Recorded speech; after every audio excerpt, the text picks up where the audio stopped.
Drywall can be heavy. It ranges from about 39 pounds for regular half-inch drywall to almost 73 pounds for Type X fire-resistant drywall. So lifting it to the ceiling can be a challenge. Today, Corey's going to show you how to install drywall on the ceiling using his Drywall Lift. Let's get lifted. I'm Danielle, and welcome to De-cor Homes.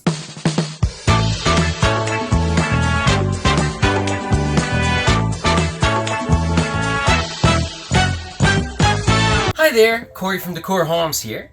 On today's episode, we'll actually be setting up my drywall lift and hopefully helping you set up yours.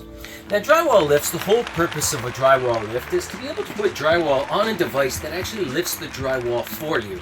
That way you're not ruining your shoulders, and by the time the drywall's up there, you can adjust it ever so slightly and pop in the screws with zero effort.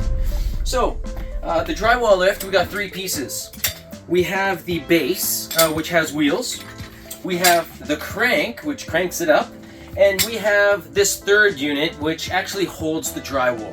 So I set up my base on the floor, and then I open it up. The two outside wheels butterfly out until you reach a triangle, okay? This should click here. Mine's busted, but typically there's a spring-loaded piece that you could pull to shut it, okay? But mine's broken, but it still gets the job done. So we open this up into a triangle. From there, we have this little sleeve here, okay? There's two sleeves to be mindful of. This sleeve here goes on this part, and then the bottom metal piece goes into this bottom sleeve there. So this is going to be the most challenging part, just trying to get that in and this in at the same time. Wow. So to make sure that this piece is properly installed, what I do is I look over here.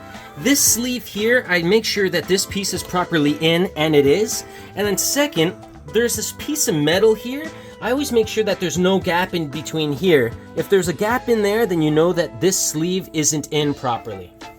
So now that the second piece is on, all we have to do is put on the third piece. Now looking here, the third piece just sits on top. There's this little metal sleeve here, and then on this part, there's a metal dowel. I know what happens here. The dowel goes in the sleeve, and then it just sits on. So this tool will save your shoulders, and it'll save you time. Instead of needing 2 or 3 people to do a ceiling, you just do it by yourself. So once you have your drywall lift all set up, you could then take a piece of drywall,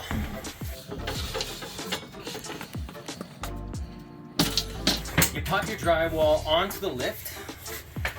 One thing you have to keep in mind, these things tend to pop off a little easily.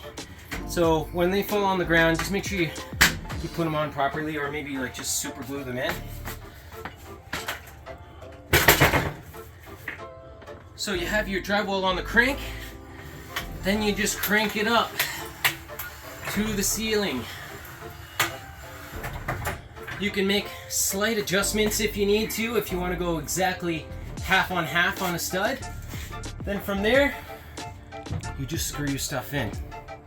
One of the biggest safety tips I can give you is that when lowering your drywall lift, this lever here can be extremely safe. So I push forward just a little bit, then I pull the lever up, okay?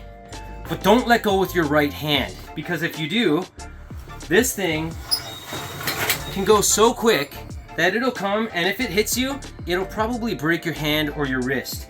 So push forward, pull your lever up, then let it slowly come down. Now we're trying to separate this drywall lift because we're all done our drywall. Well, we take this, lift it up. It literally just fits in using gravity. The second part just lifts up, also fits using gravity. And the final piece folds in. When you fold it in, this is your handle, so this is how I carry this. When I'm carrying the crank, I basically just hold it like this, typically, and then I carry this unit. It just has the center of gravity. If you're carrying it from the center, then it's easy to carry. So you can go in and out of your house carrying 2 at a time. This drywall lift is a great tool, a great investment, and if you want to work by yourself, you can replace people by getting the proper tools. And even if you could, just rent it. That way, if you're only going to do one job, you rent this thing. If you're not going to do one job, you buy it. These things range from probably $200 to $500 depending on where you're shopping. So just shop around, get the right tools, get the job done. We're here for you every Wednesday to inform homeowners and teach people how to do jobs correctly, to teach people how the professionals do it, and hopefully I'm saving you guys hundreds and hundreds of dollars and teaching you life skills that you can teach your kids. Please don't forget to like and subscribe, and as usual, thanks for watching. You made it to the end. Make sure you check out our other videos and don't forget to subscribe.